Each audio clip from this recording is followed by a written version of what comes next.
Greetings and welcome to Portraits and Fitness. I'm David. Today I want to speak to a specific person I know.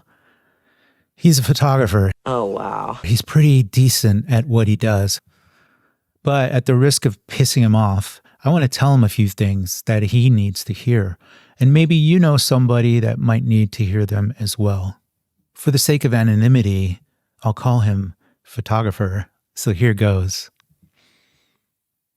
Dear photographer, no one cares what camera you use. No one cares if you shoot a flagship digital mirrorless camera or an older DSLR. No one gives a flying if you shoot Canon, Nikon, Sony, or Fujifilm. No one thinks you're edgy or different for shooting Pentax or Olympus instead of Canon or Nikon. And believe it or not, no one cares if you shoot film or digital. Yeah, I said it.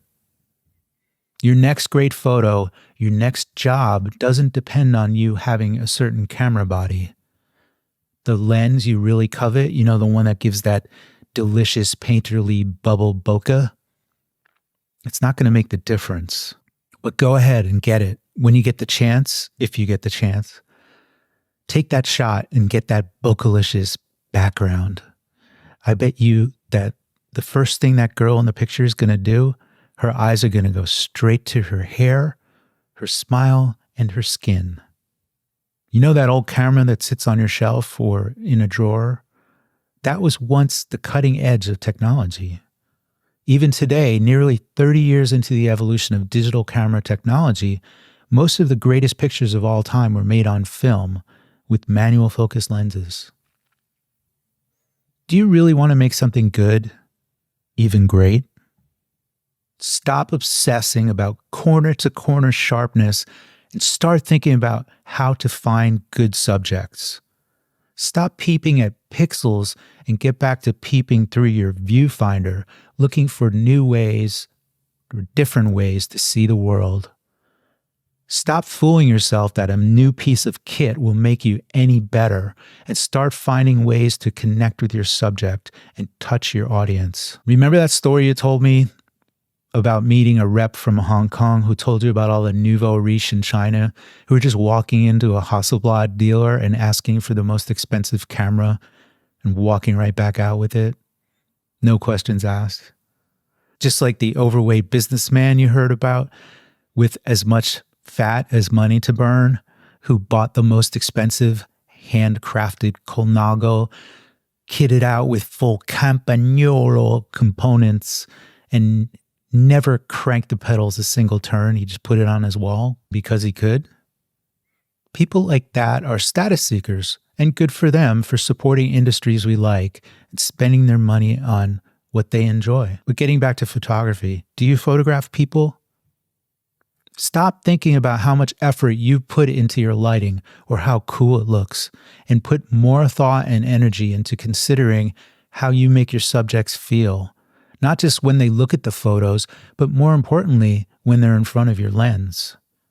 Even if you don't get paid for your photos or make a penny from photography, you'll get much better pictures and more people to work with if people enjoy interacting with you and being photographed by you.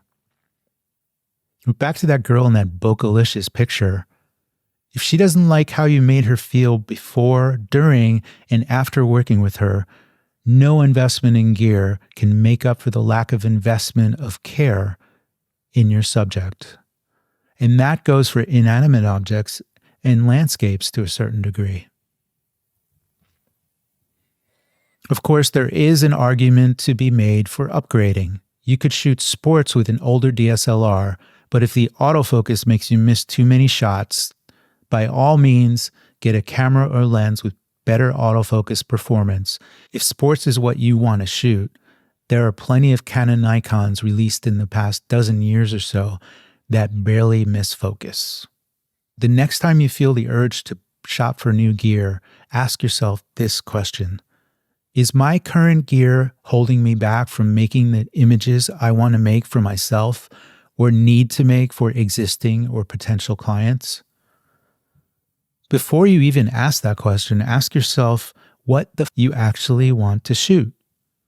Is it enchanting landscapes, alluring faces, gritty cityscapes, real estate listings, family snapshots and portraits, Formula One races? Do you have something to shoot? Do you have a theme in mind or some image you always wanted to make? You should. If you don't, then how do you know if your current gear is good enough or not? Not having something to shoot when you have all the gear is like having an expensive microphone but having nothing to say. If your urge to acquire gear, new or used, burns hotter in your heart than your desire to make photos, even a lot of crappy ones, try this exercise in impulse control. Close your eyes and imagine something that really makes you feel uncomfortable. Go ahead. I won't paint the picture. Let your mind go there yourself. Okay, maybe just to help you along, imagine you're not as badass as Bruce Willis in Pulp Fiction and you get stuck with Zed in that dungeon. Or feel free to substitute your own version of unpleasantry. Now play that reel back in your mind whenever you start thinking about gear instead of thinking about how to be a better photographer or make better photos. Where can you find better subjects or clients and what kind of projects you want to shoot? And maybe you'll hesitate before you click that buy button or spend the money you have available on traveling to a more interesting place instead of on gear. Be a creator, not a consumer.